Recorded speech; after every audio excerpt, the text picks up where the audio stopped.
Frankfurt سے report شامل کرتے ہیں۔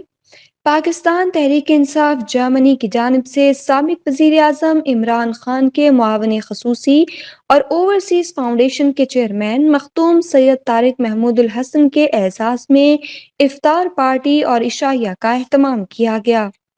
تقریب کے مہمان خصوصی اوورسیز پاکستان فاؤنڈیشن مختوم سید طارق محمود الحسن نے خطاب کرتے ہوئے کہا کہ ہم نے اوورسیز پاکستانیوں کو اہمیت دی ہے، ان کے مسائل کو ترجیحی بنیادوں پر حل کرنے کی کوشش کی ہے،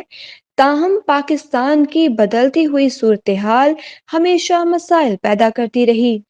ہماری کوشش ہے کہ اوورسیز پاکستانیوں کو ان ممالک میں ہی نمائندے میسر ہوں تاکہ مسائل بہتر انداز میں جلد حل کیے جا سکیں۔ پاکستان تحریک انصاف جرمنی کے صدر قاضی حبیب الرحمان نے مہمان خصوصی کا شاندار استقبال کرتے ہوئے گرم جوشی کے ساتھ خوش آمدید کہا اور انہوں نے کہا کہ پاکستان ایک مرتبہ پھر آزمائش میں ہے،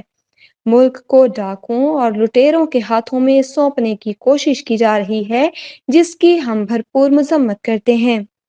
تقریب میں فرینکفرٹ سمیت دیگر قریبی علاقوں سے پاکستانی کمیونٹی اور تحریک انصاف کے کارکنان نے بڑی تعداد میں شرکت کی۔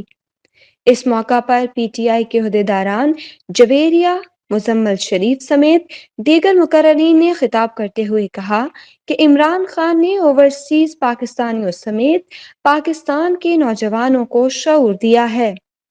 اور دنیا بھر میں پاکستان کو وقار دلوایا ہے۔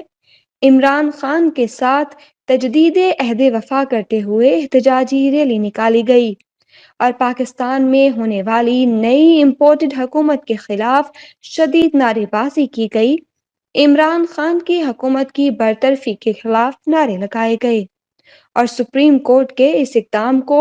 غیر آئینی اور غیر ملکی سازش کا شاخسانہ قرار دیتے ہوئے سارے اقدامات کی مذمت کی۔